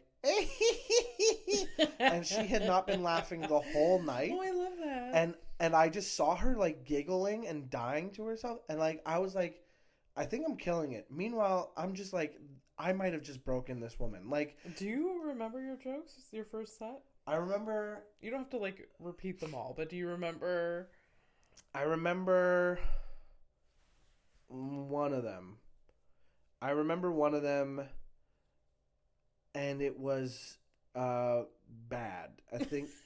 So one of them was everybody's talking about this zombie apocalypse, and I've just been training to get through it. Like I've been waking up and chewing on bricks, just so my teeth are ready for what's going to happen. You know, just want to get chewing on bricks. And I remember another one was Weird Jeopardy, where I did like an impression, and then there was one bit. You know what? I don't know if this was in that first set, but there was this one bit where it was, hey, so this is my impression of the winner's speech from the Miss Paranoid Pageant 2012. And then I do this whole thing. It was like, last year, there's a winner of this Paranoid Pageant. She won a whole gown, a sash, and flowers, and she didn't trust them. And, like, this was the winner's speech for the Miss Paranoid Pageant 2012. It's a setup, and that's it. And that was the whole bit, was like the setup is the joke is the setup, and all that. And I thought, real clever. And honestly, thinking about it again, might bring it back. Who knows? But that is funny. Right? I like that one a lot. But I don't remember if that was the first show. Okay. What inspired you to do this, like, weird show at Mad Hatters for the I bullied my way into it. So get this. Bullied your way. So back then I was still performing music, right? I was still like doing acoustic. Like I stopped playing in bands because bands let me down. Shout out to every band I've been in. Not to say it's a nightmare. It's logistically a nightmare to get people together and like, we gotta practice. Oh, we gotta get to this show. We have to have logistics and artists, or it just does not. I mean, some of them commit. Obviously, there's bands that commit and exist or whatever. But there were bands that I was in where I was like, look, I will write all the music. Yeah. You will tell me if you like it or you don't. I'll change things. You have to just learn it. We meet up for practice a couple times, and I've booked us this show. Yeah. And then like it wouldn't turn out. Like, and the guy that's screaming is like, I wrote these lyrics, and I was like, dude, did you just like read one book and write like 3 lines from that book in here? It's like, no. And I'm like, I've read this book. This is it. You know, so like that was like annoying, and so I just started performing on my own, doing like acoustic sets, and I'd kind of come up to a point where like, oh, do you want to like do this show or this show? And so I was doing acoustic sets here and there, and when a friend of mine was like, do you want to like do this acoustic show that I'm putting on? We can only pay you this much, and it's at Mad Hatters. I was like, how about this? Because I'm gonna go ahead and say that's too little money. I'll do it for that much money if you also book a stand-up show. I know nothing about the scene or what stand-up needs, but put me on it. I'll do stand-up for the first time on that show. I'm sure you didn't have to. I'm sure if you went to a show, oh no, like the I know, Nest. I know. Yeah, but you wanted the Mad Hatters. Yeah, because to me there was such prestige at the club. Like even though I'm very much an alt boy and I'm into like the alt scene and all that stuff, at the time there weren't alt rooms in Montreal, really. No satellite rooms really happened. It was the Nest or the Comedy Works. So Comedy Nest and then the Comedy Works, and then both of them were like, these are the comedy clubs, baby. Yeah. And then, you know, even like 7 years ago when I started, there was very little alt rooms. There was maybe some of them had already been done when you started. Yeah, there was a few. Yeah. But, like, my first set was at the Nest, and then I did the Works, and then there was Shaka that was happening. Shaka, baby. Yeah. That was a good one. Yeah. Love that room. Shout out Chris Sandiford and Daniel Karen. Ladies and gentlemen. Yes. Ladies but and when gentlemen, I started, it was Dion. Oh, wow. You were in the new era. Okay. Yeah. And then it was Sarag era. Yeah. Right after that. Yeah. Yeah. I loved doing Shaka, even though Shaka's a good room. Was weird. It was. Lights were always way bright, you know, it's where it was the other place in town you can get away with some weirdo stuff and it would click. Burritoville was. I've heard about Burritoville. It was like before my time. There was such like a weird golden era of Burritoville. Burritoville in Montreal, like it's this like vegetarian burrito place that upstairs. I ate there. Oh yeah, it's a great spot. They like did amazing quesadillas. Yeah. But they were a vegetarian burrito place that had a second floor where they were like, yeah, we'll do comedy here. Yeah. And they did, and it was packed so often. That's so cool. Like there was a bar upstairs, and for a while, what happened was like comics would come out to watch the show when they weren't on the show. Okay. And so you would be performing. That's interesting. That doesn't really happen. But it's like the vibe was great. Okay. People were there performing, not just for the audience, but because they had their peers to Yeah. like impressed. They were like, my peers are here. I want to make them laugh. Yes. Let's do something crazy. Yeah. And that's the thing that happened was like some people did such crazy shit that I will never forget. Like this one guy showed up and he was like, I'm going to be telling some jokes and I'm going to give away some money. And then somebody laughed. Somebody laughed. He gave that person $50. And then they were like, what? And then he's like, okay, so here's my next joke. And then you watch the audience kind of like lean in. And he does this like truly atrocious joke. And you see what integrity is in the room. Yeah. And some people are not laughing. Yeah. And some people are. And then the fun ones were the people who start laughing and they go, and that was, one of the funniest things I've ever seen. That guy doesn't do comedy anymore. But it was like an era where you had like comics on the come up, like really taking it seriously. Yeah. New bits, refining older bits, taking risks in this room that like genuinely wasn't like much. Yeah. And like that's where, you know, Noor Hadidi and I like met, I believe, and then like Scott Carter at the time, Brad McDonald, Sean Stenhouse. Yeah. Those guys ended up being Brad McStenhouse. No, Scott McStenhouse. It was all of them. Scott McStenhouse. That's where I think I met Sarag. Okay. That's where, you know, a lot of these comics like, you know, came up and started like, that bit you just did tonight. That was so funny. Mm-hmm. Like I've been thinking about your bit from like last week. Do you mind if I give you a tag? Yeah. Oh, like, you know, you're playing for the room. But you're playing to like. It felt like the room was like we're trying. You're just like you're working. Better. It was a working room. But it was so good. That's so amazing. I miss that. That's so fun. I miss that. I'm adjusting the mic because I'm gonna move again. Know? Pardon? I'm just adjusting the mic so I can move again. Yeah, these chairs suck you in. And then you're sitting in a weird spot. Yeah. Like the first episode with John, like I watched it over and I was like, this is a terrible posture. I'm not gonna lie, they can be very comfy, but when I have to be like, yeah, like my chin was in my chest. And I was like, this is bad. No. We need to straighten our spine. Yeah, there we go. There we go. That's why I prop myself up with the foot under the knee, because then it's like, I put the brakes on, you know, like a door stop. Oh, absolutely. That sounds lovely, though. Yeah. I wish I was there. I know. I wish it was still around. I wish it was still of that era. Yeah. I mean, but you were in Montreal for a while, and then you left us, and then you came back. Yeah. How do you feel now? I'm here for a bit. Yeah. I mean, I think it's a good place to have a foothold in that doesn't suck all your money away. Yeah. Toronto was extremely expensive, and then things changed over the pandemic quite a bit. Yeah, of course. And a lot of people that I like are still out there, and a lot of people that I don't like are still out there, and a lot of people leave. And in fact, like, Mark Little just moved to New York. Mark Little, the guy who got Variety's top 10 to watch in like 8-9 years ago.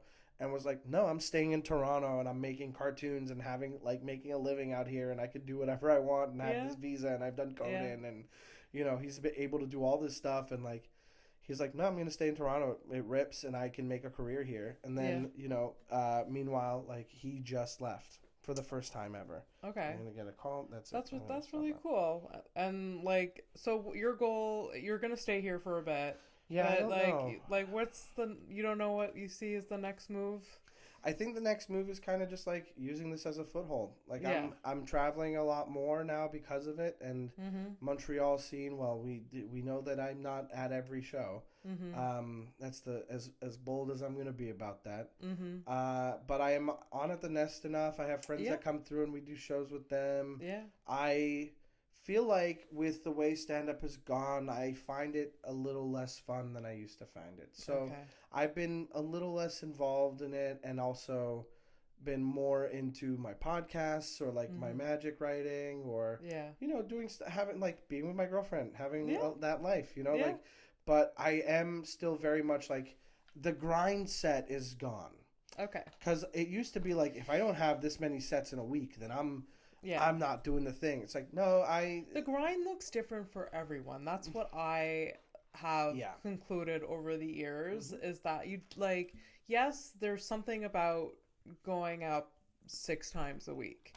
But sometimes quality is better than quantity. Sometimes, you know? Yeah.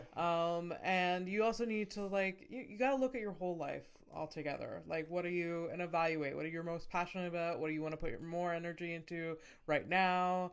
Yeah. But I mean, it's not like I'm not doing it. Like, I didn't have Of shows course this week. not. Yeah. My next show is next week. And I'm fine with that because I've got so much going on before I leave for Vancouver. Yeah. And I've also just done this is the 3rd podcast this week. Yeah. That I've been on. Like, it's still comedy. I'm still doing it. We busy. Oh, we busy. But I'm not busy. Like, I'm not getting on stage and being like, come piss. You know what I mean? Yeah. Like, and that's not this week. That's next week, baby. I'm about to. But the whole point is, like, I don't think I need to be on stage as much as I used to. Yeah. And I kind of know myself enough now that I don't need. Because I would write from the stage, right? Yeah. I would come up with an idea and I'd be like, okay, go have fun. Yeah. And I'd riff and be like a silly boy and, record it. I've seen you, like, try bits for the first time and, like, working. Like, yeah. So you can trust your writing to a certain extent now. Yeah. But part of it is also, like, I let myself have the fun of, like, the bit's still new. It's like you're playing with it, right? Like, it's an idea that I had that made me laugh. Let me go up there and have some fun with it. Like, again, I hate to keep bringing up this bit, but the coming piss bit. I also do this bit about. I used to work at a flower shop, and whenever people would buy flowers from me, I would bat my eyelashes at them and go, "Are these for here to go?" And that's the joke. But then for a while, I've started doing this thing where I'm like, "You should call somebody, and tell them that joke because it's such an easy little joke. You have that in your pocket, and you'll be like, here's the joke,' and they'll be like, 'Was it funny when he told it?' And you'll be like, 'Now that I think about it, it was mostly charm. He was charming.'" Yeah. He did have this other joke about coming pissed though, and that's what I added. I riffed it into the set that I'd done that before, and the audience was like, "What?" And I loved that, and I think like that alone is worth keeping a lot of those parts together. But that wouldn't have come up. Yeah, that wouldn't have come about without it being like I'm open to being. Yeah. Like I'm not rigid. I'm not up there being like I've written this exactly like this. Yeah. I've practiced it. Yeah. Like yes, there's like an element of that. Like there are things that I will say that I have taken a lot of time to refine. Mm-hmm. But the early days. Yeah. I'll get on stage. I'll be silly. I'll have fun with it. Yeah. But. Yeah. I don't think I need to be on stage as much lately. And when I am, I know what I'm looking for now. Yeah, absolutely. Yeah. So one of the most fun I've had on stage recently was Zach shows. So we had a couple Zach weeks ago. Toscani. Zach Toscani, shout out. Mike and I did a few shows with Zach. He was in the area. Stressful week for us in some areas, so we won't go there. Yeah, but we did 3 shows with Zach Toscani. A lot of driving. They were a lot of traveling. No, we did 4 shows. 4 shows. Yes. 2 shows in Ottawa, Montreal, then Howick. We were supposed to have 3, but then there was a house show that he picked up out here in Ottawa.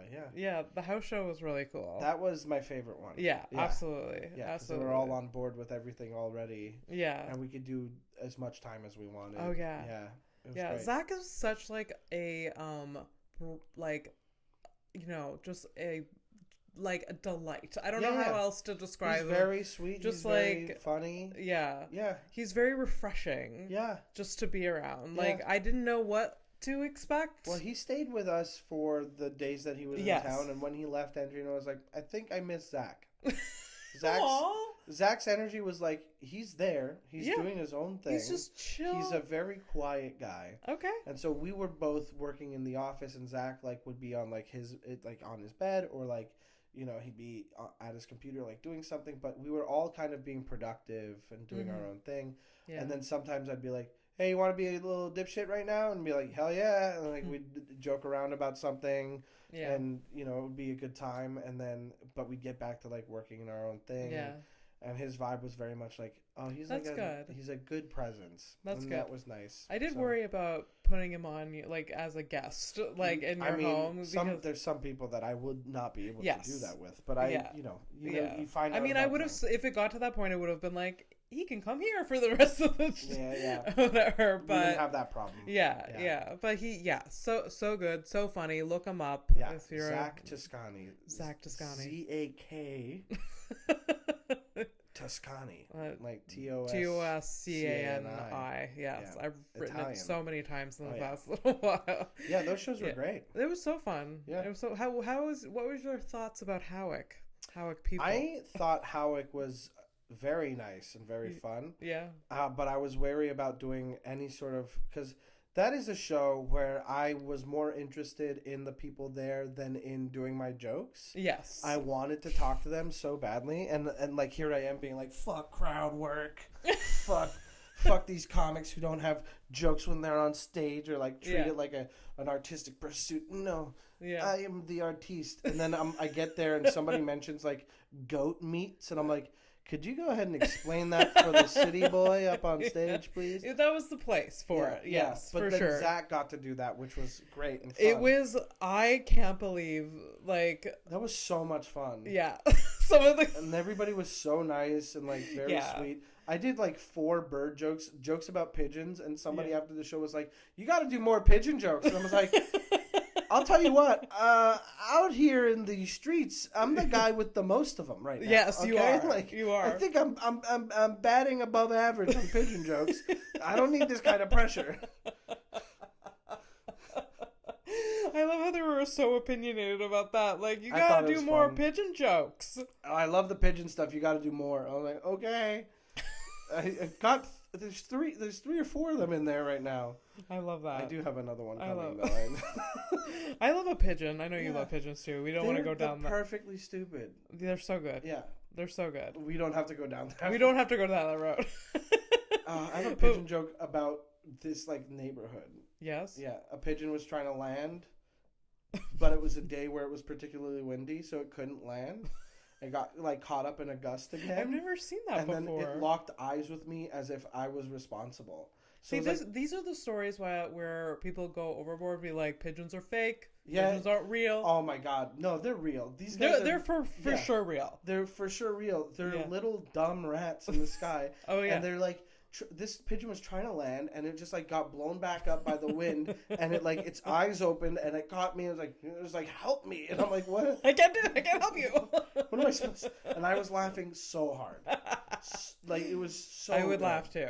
It was so good. Yeah, I couldn't believe it. I've laughed a lot at squirrels before too. Oh yeah, those little guys. Yeah, there's squirrels in NDG have a different energy. They really do. There's different like areas in Montreal that like there's different energies. Just like different people, different energies, different squirrel energy. When we lived in this neighborhood, we would go to Cherubic Park a lot. We'd come up on these squirrels, and they would like post up on us, and I was like, I can't call it. They're not. We were like, hey, Ricky. And like 3 squirrels turned around. Yeah. I was like, okay, so you're all named Ricky. So we start calling squirrels Ricky. We've been calling squirrels Ricky. Let's go see years. The Ricks. Yeah. The Rickies. Ricky. And then one would turn around. I was like, yeah.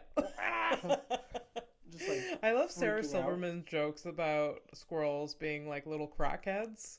Oh, okay. I don't remember. Oh my God, she has the best joke about a squirrel. Anyways, okay. She's in a bit of hot water. Okay, we're not going into that either. Well, I haven't heard that. You can tell me about that. Oh, it's on Twitter. Oh, don't, just like look at. Oh, don't do it. Don't. Don't. We're not talking about it. I can't.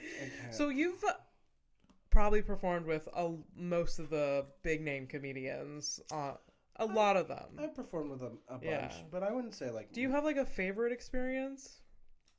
Let's see. I don't know. I don't know that I do. I think I could tell you about one of like the most validating experiences. Okay. Cuz like Kyle Kinane is my favorite comedian, has been for a while.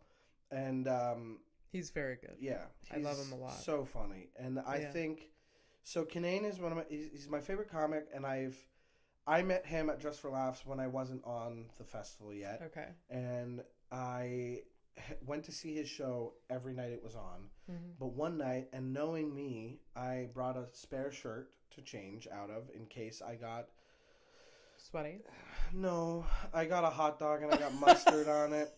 It's exactly what you think it would happen. And I was like, At least you come prepared. You don't walk around like a slob. But I'd been there the whole day. So I took the subway down from where I parked elsewhere, and I took it down, and I had my backpack with like a new shirt in it and like all this other stuff I would need. I got a hot dog on the way to the show. I get to the show, and the upstairs balcony is empty, right? So it's like, I don't think they were like opening it to people with like, I think it was just like, you know, what people weren't there yet for it. And I was like, perfect, no one's here. Let me get to this corner where like this old bar is. I'm going to change my shirt.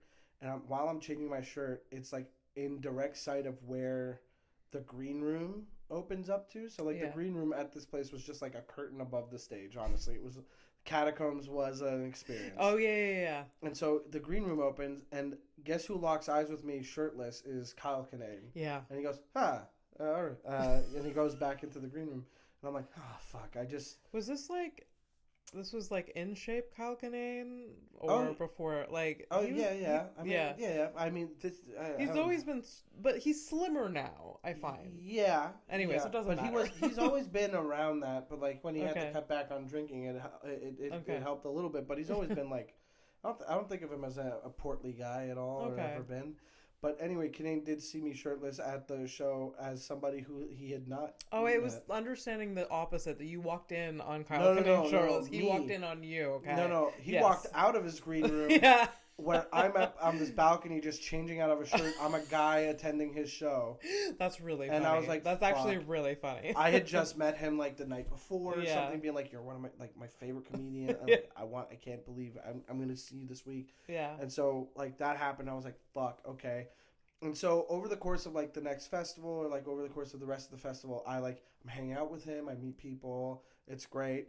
And the next year or the year after, he's also back. And he's like, Mikey, what's up? And he knows me as the guy who's just around the festival. He knows me as somebody who worked for the festival because I like volunteered to do transport. And then I was like on the PR team for a little bit, like for the summer and as an internship. And then one year I was at a festival in Boise, and I was like, let me open for Kinane to the booker of the fest. She was like, you can open for him. Do you mind hosting? Do you think you could host for the show? It was like this massive theater, sold out. I was like, hosting? She was like, here's the thing about hosting at this theater for an audience that's sold out and ready for the show. You don't have to do the hosting work.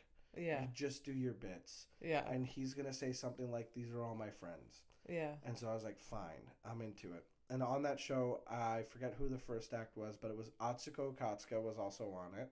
Oh. Yeah, which is great. And so I'm hosting, Atsuko goes up, and I'm doing great. I open this, and like I don't have to lift a finger. Everybody's so warm and ready for the show. Yeah. And I'm backstage thinking, I'm going to get to hang out with Kyle the whole time. Yeah. And like, but he isn't backstage.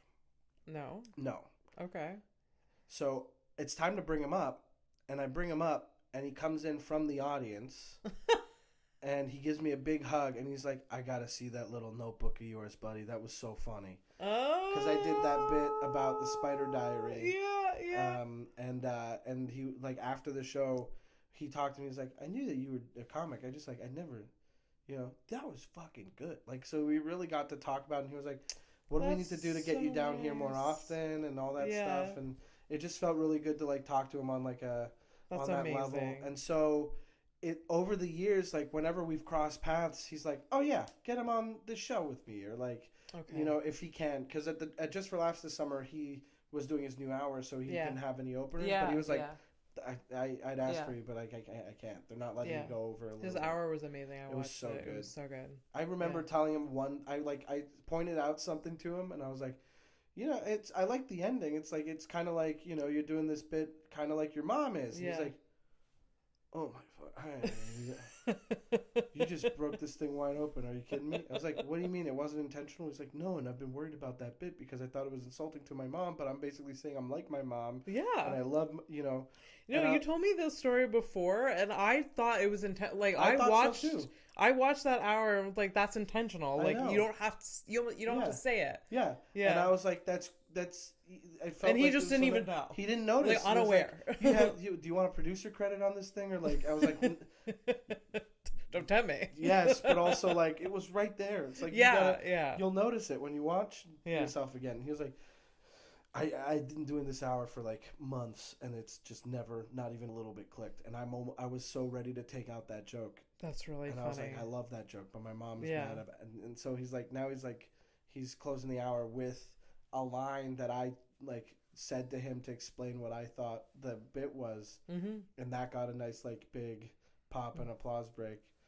And so it's like, it's very fun to be like, it's super validating. Yeah. Because it's like that first time you saw me, I really crushed. Yeah. Like, I did really, well, technically really well. the first time he saw you was shirtless, but he probably doesn't remember that. Yeah. From right. Shirtless to crushing to now you guys are buds. God. Like, literally, like, we hung out after his show this summer, and we just, like, hung out at a bar and talked with him and Shane Torres, who I also known for a while, and it was very, very nice. Like, even during the pandemic, he was like, "Do you want to do a Twitch show together? You can teach me how to do this Twitch stuff, and we'll play video games and talk shit." And I was like, "Yeah, dude, let's do it." So, like, I became familiar with Kyle Kinane, like, You Made It Weird, beginning stages That's how era. I discovered a lot of comics I like. Yeah. So Pete Holmes, You Made It Weird. Mm-hmm. That's how I started loving comedy and comedians, basically. Yeah. And then I started going to shows, and then here we are now. Mm-hmm. And yeah.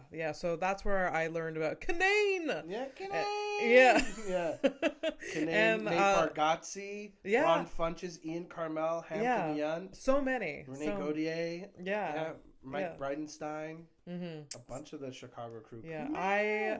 I mean, I'm such a fan of all of those comedians, and like we were saying, like on read this book I got, by the way, of that era. I mean, I saw it post because I follow him. Yeah. What's his name again? Mike Bridenstine. Yes. So he wrote a book about the Chicago comedy scene, which like there was little pockets in the U.S. that like kind of where a lot of big comedians just sort of grew, and then they would like at first it was like New York, then Chicago, and then it was New York again, and then L.A. So like it was Chicago in the beginning of the 2000s had this weird alternative boom. So an alternative comedy boom where it was just something in the water.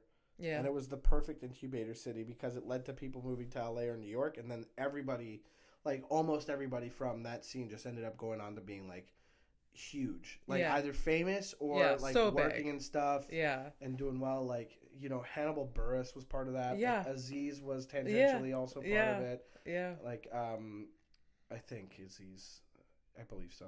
Yeah. Later, much later. Like Matt Bronger was also Chicago. Kinane, obviously. Yeah. You know, Kumail, legit like Marvel star, Oscar Award nominee. Yeah, Oscar Award. I can't believe it. I don't remember. We have to watch The Big Sick for my podcast actually soon. I love that Mike movie. Bridenstine picked it actually. Oh my god, that's amazing. He wants to do that. Okay, it's a great movie. But I'm biased because I just love Emily and Kumail so much. But I also love Ray Romano. And I can't wait to watch him act serious.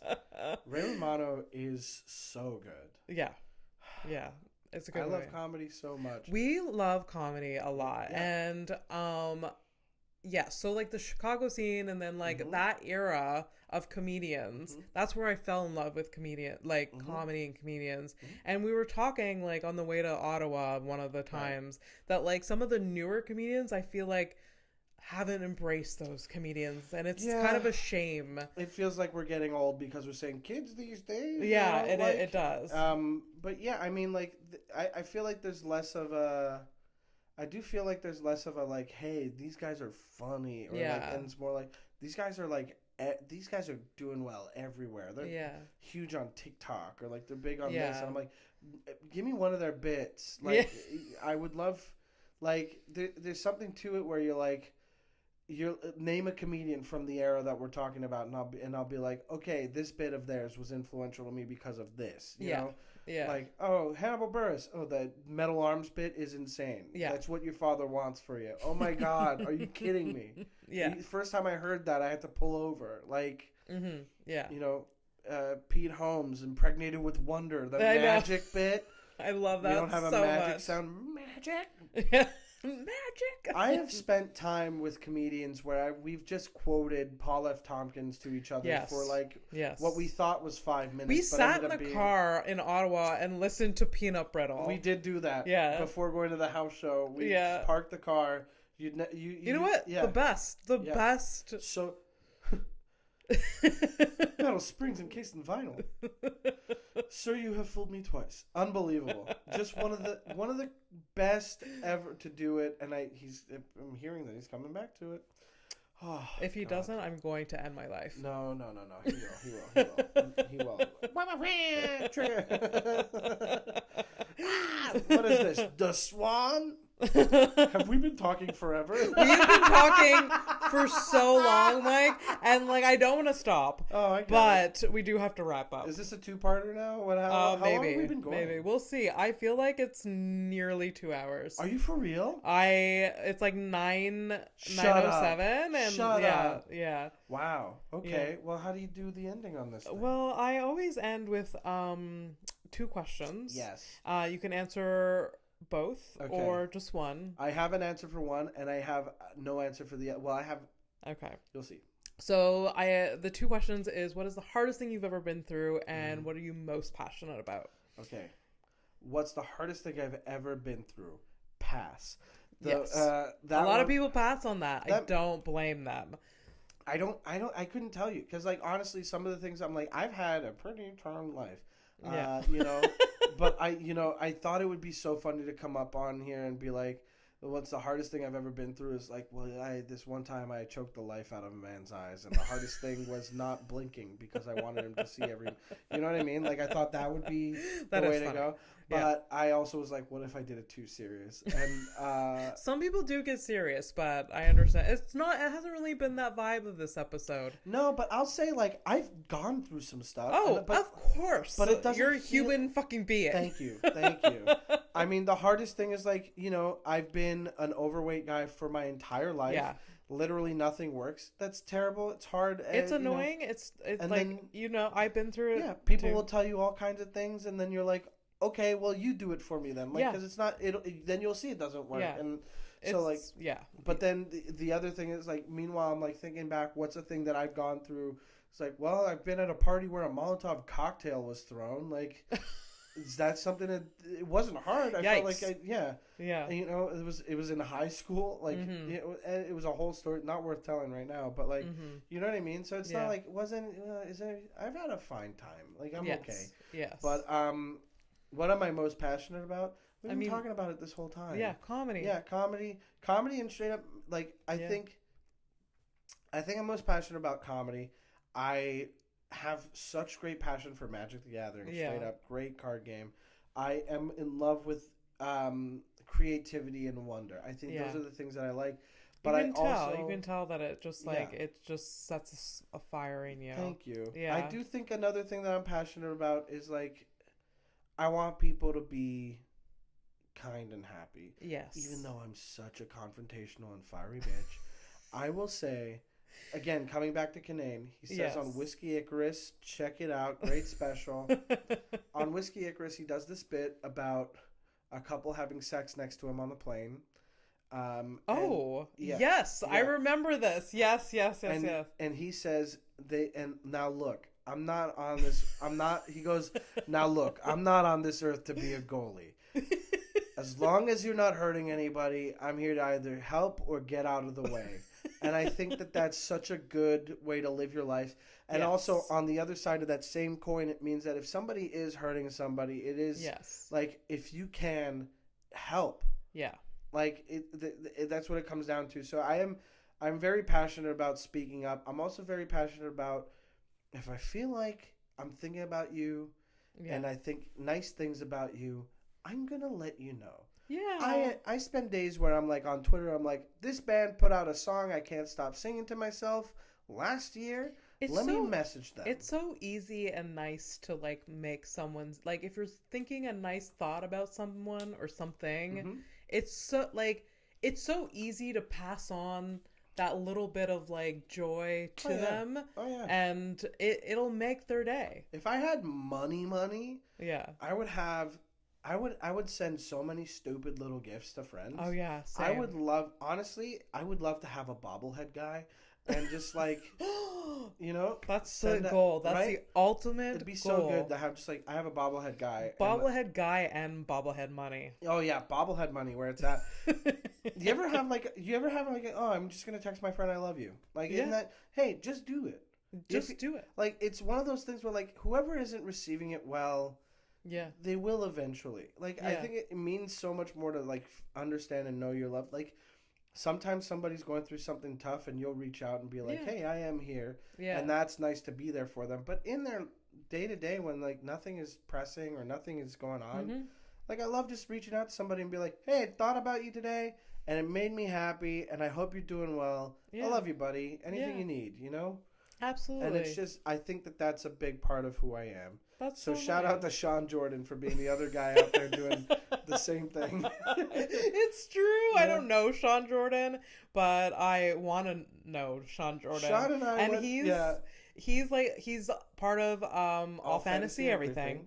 And he will stop in the middle of the podcast and be like, guys, this is so much fun. I appreciate you. I love doing that so much. It's the most fun. Sometimes I'll just be like hanging out and be like, I'm having a really good night with you. Yeah, I know. It's so nice. Why wouldn't you want to tell somebody that it's going well? It's so delightful. Right? It's like that dog. You've seen that video of the dog like who's about to eat or like eats a bite of his food and then like drops it and like woo and then goes back to eating.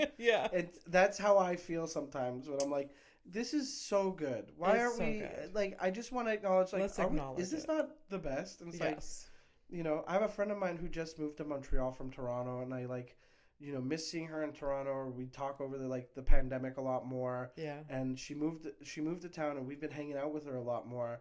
And so Andrina and I went over to watch a Scream marathon. We watched like 3 of the first Scream movies and then we're going to watch the rest of them when she gets back. But like literally like in the middle of the movie, I was like, can you pause the movie for a second? I'm really happy you moved here, buddy. Like, just like, that's so sweet. I just feel like let people know they're appreciated. It feels like we don't, some people don't get to hear it as often as they feel like they I don't think anyone really does. Yeah. Yeah. Well, on that note, Mike, I appreciate you. This has been so much fun. Yeah. You're the greatest. You are the smartest person that's ever been on this podcast. House of Stone House. You guys ever think of that? The name of the podcast is the name of the person? What the fuck? It's like if my podcast wasn't We Didn't Get a Rose, it was We Didn't Get a Carrozza. Oh, shit. It was right there. It was right there the whole time. It was there the whole time. Carrozza? Oh, no. But I have a co-host. You are so smart. Never do it. Well, I'm the smartest person. You are the smartest. I'm the smartest person alive. You are. You are. Thank you so much for being here. Thank you for the listeners. Like, subscribe. Where can people follow you? Oh, online. At Mike Carrozza, MikeCarrozza. You do have a nice website that has stuff. Yeah. Some of it's still up there. I have to update it considerably. But yeah, Mike Carrozza, MikeCarrozza, at Mike Carrozza on Twitter and Instagram. You can find me on TikTok too, but I barely have anything there. My Linktree has more updated stuff. I'll be in Vancouver next week. I don't know when this comes out, but I'll be there at Full Pint on the 24th of October. Then I'm at Fest in Gainesville from the 26th to the 29th doing comedy and seeing a bunch of punk bands. Yeah, come check out comedy. Check out my album that we talked about. Listen to my podcast, We Didn't Get a Rose. And also, I have a Magic the Gathering podcast coming soon. Oh, right. It's called Am I the Boldcast? There we go. Nobody's going to be mad at me for promoting it here because nobody that listens to this probably listens to all the way through, Magic the Gathering. Maybe? If you are, please like and subscribe. Welcome to part 2 of episode 4. Well, thank you so much. And you can find me at AbbyPStone_MTL, HouseOfStonePodcast.com. You'll find all the links to all the things. And thank you so much. Bye. I'm waving at both cameras again. Oh, my God.